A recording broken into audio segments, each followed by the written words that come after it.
This episode, in terms of accuracy, is a goddamn masterpiece. And you're lying if you say it's not.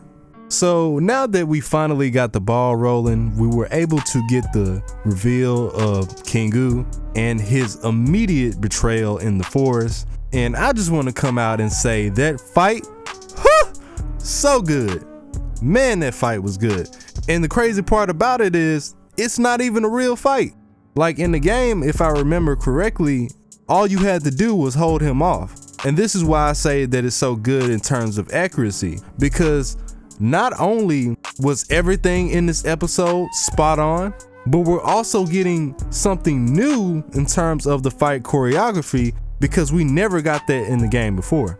Because in the game, we just fought him. We never knew the context to what was happening in the fight. And they made really good work of it. I feel like this is what a fight is supposed to be. No repeated actions, good use of the environment. You have Anna bouncing off the trees and trying to approach Kingu, but then he hits her with like a wood style technique. Yo, that shit was fire, bro. And I feel like at least we know this. If everything else goes to shit, the fights are going to be live. And them paying attention to the very small details, like when Merlin set up his illusion, I didn't even see him do that. Or like, it was such a small factor that you wouldn't have known if they didn't take it back.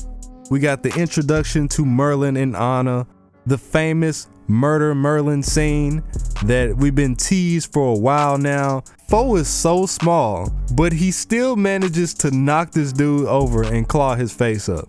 That was great. You got Roman freaking out being a fanboy. You got Merlin flexing on literally every other caster in existence. He's like, yeah, you know, I'm just the best caster. And Da Vinci's a caster, so she's sitting in the background like, man, this dude ain't that great. She was so mad, bro.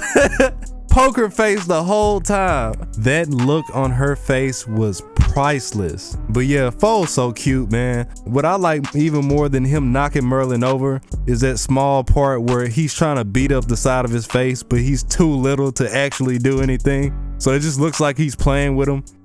One thing I do want to note is that in the anime, Merlin told Foe, how many paw lovers have you deceived with your cuteness? But in the game, he just flat out tells Foe, how many busty women have you tricked with that form? Be honest. They talk about the observation of all these different mages, Merlin being able to see the present, Gil being able to see the future, Solomon being able to see the past and the future, the all-knowing, the one and only. All right, let me stop. But yeah, you know, seeing that again is still crazy. Merlin being so strong that he can send an avatar of himself by manipulating the singularity, even though he's technically supposed to exist outside the realms of time. Can we talk about this opening though? Everybody just needed to see their favorites just one time to see how they look. The opening is hard. I think the song is okay, and the visuals really make it level out. It reminds me of an old school Naruto opening, but with fake characters. And I know a lot of shows that have done this type of format. You know, it's real subtle at the beginning, the beat drops, and then the characters start to do a bunch of jumping around and an exhibition of what they're made of. I think My Hero does it, Full Metal, Seven Deadly Sins, Overlord. We got the homie Benkei, Ushiwaka Maru finally is gonna get her time to shine, and Leonidas posted up ready to Sparta kick a bitch in the chest. We got the Three Goddess Alliance and Kingu sitting off in the background. I know a lot of people were like, they didn't want to spoil the Three Goddess Alliance right off the bat, but they show them here in the opening anyway, so it doesn't matter.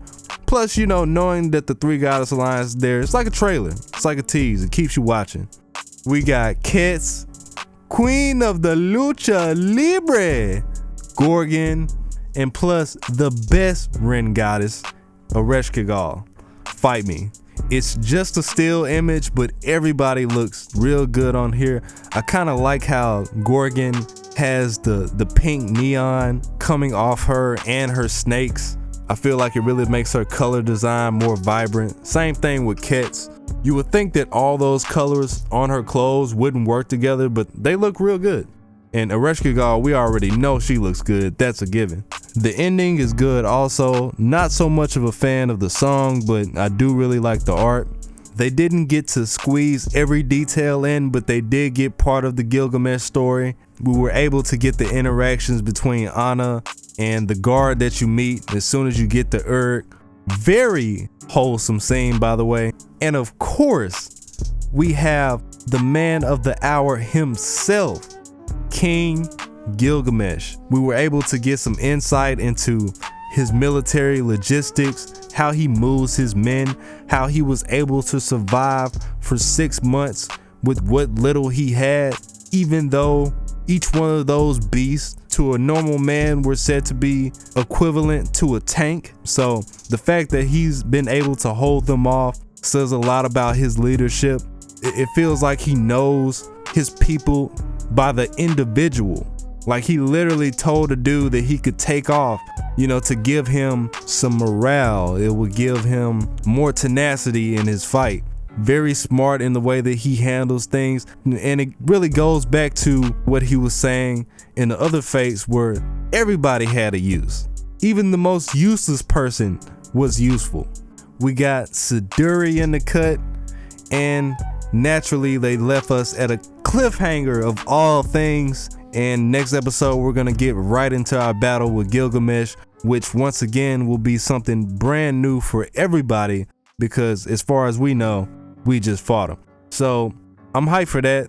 2 good episodes back to back, and since I already know how the story goes down, the only thing that's left up to them is to make sure that everything goes the way it's supposed to. And as far as I can see, they're making it their business to do so. I mean, you have some lines in the game that feel like they were verbatim copied and pasted. So that's very reassuring on that part. Let me know what you guys think about it. It's your boy Tsiah.